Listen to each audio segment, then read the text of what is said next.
In the middle of Siberia's icy Ob River lies a nameless island. It's a place shrouded in dark history, a history known only by locals who call it Canibal Island. No official maps mark its existence, and for decades, few knew what horrors had unfolded here. But what happened on this tiny strip of land in 1933 was so gruesome, it became one of Stalin's most closely guarded secrets. This marshland, less than 600 meters wide, had been hidden in obscurity for centuries.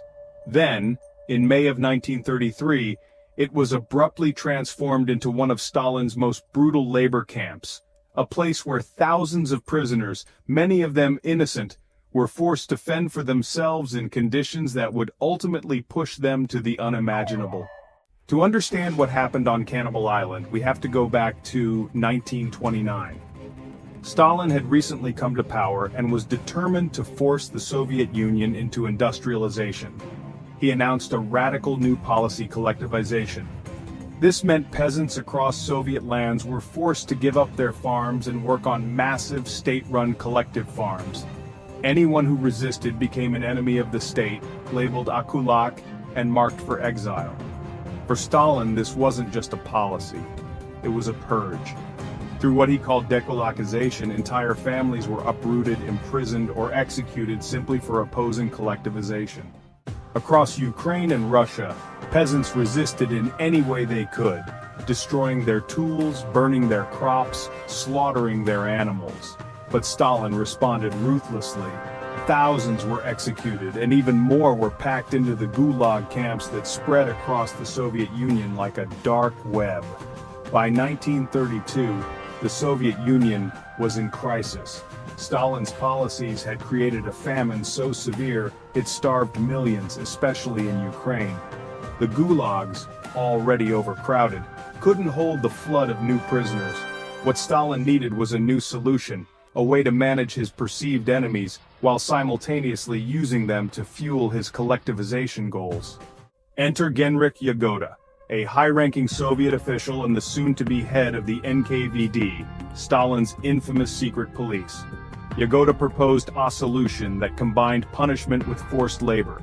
He would resettle 2 million dissidents in Siberia, give them basic tools, and force them to build self-sustaining farms. In theory, this would eliminate Stalin's so-called enemies while developing Siberia's frozen wilderness. But as we'll see, what happened on Nizinsky Island was far from utopia. As Yagoda's plan went into motion, Soviet cities became hunting grounds. Police, desperate to meet arrest quotas, targeted anyone they could find without an internal passport, a document introduced by Stalin that was effectively a license to live. People were seized from the streets, markets, even their own homes. Minors, workers, mothers, children, the elderly, none were spared. Thousands were herded onto trains, their destinations unknown, with many believing they were being sent to work in new settlements in the countryside. But for those bound for Siberia, a far darker fate awaited. In May 1933, a flotilla of barges arrived at Tomsk, a Siberian city entirely unprepared for the wave of prisoners. With no plan or resources to care for them, officials took a drastic step. They loaded the prisoners onto boats bound for Nizinsky Island, a swampy, icy patch in the middle of the Ob River, where there was no shelter, no supplies, and no escape. For 3 days these barges struggled against the ice-choked river. By the time they arrived, 27 prisoners had already frozen to death. The survivors, close to collapse, stepped onto the island and were greeted with only open wilderness. And so began a fight for survival unlike any other. There were no tools to build shelter, no food beyond the occasional handful of flour tossed by the guards. Desperate to survive, people mixed this flour with river water, but it wasn't enough. Dysentery spread, adding to the brutal toll. Many simply lay down in the freezing mud, succumbing to the elements. With each night, the numbers dwindled. By the morning of May 19th, another 295 had died from exposure. But the worst was yet to come. The guards, watching from the safety of their boats, became an active part of the horror.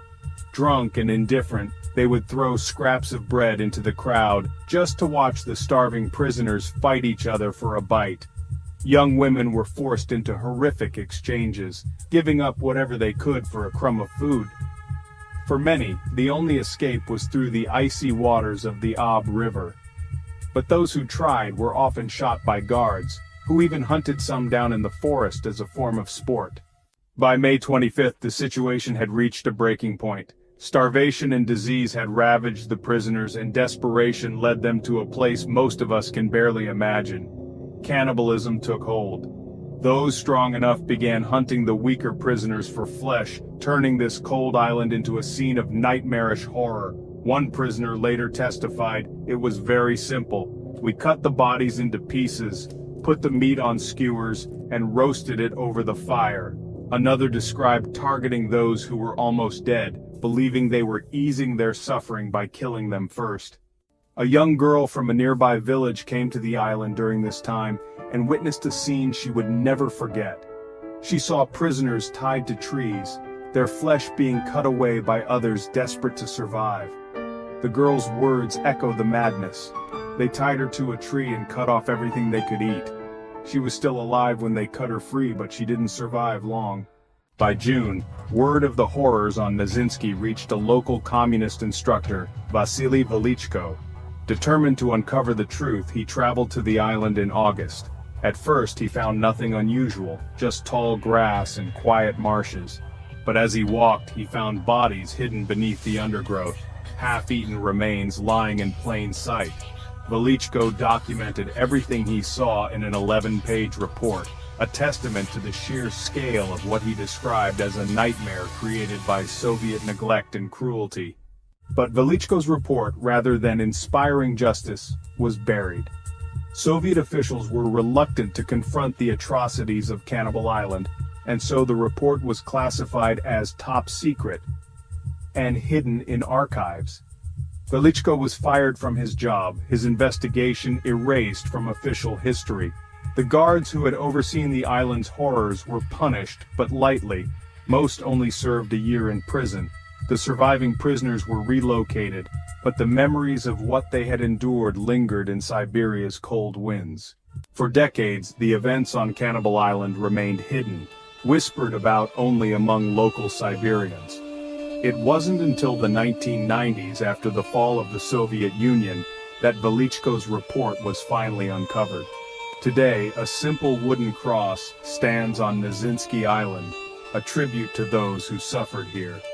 This remote, anonymous island is a dark reminder of what unchecked power can do to innocent lives. A chapter of history that must never be forgotten. Canibal Island is more than just a footnote in history.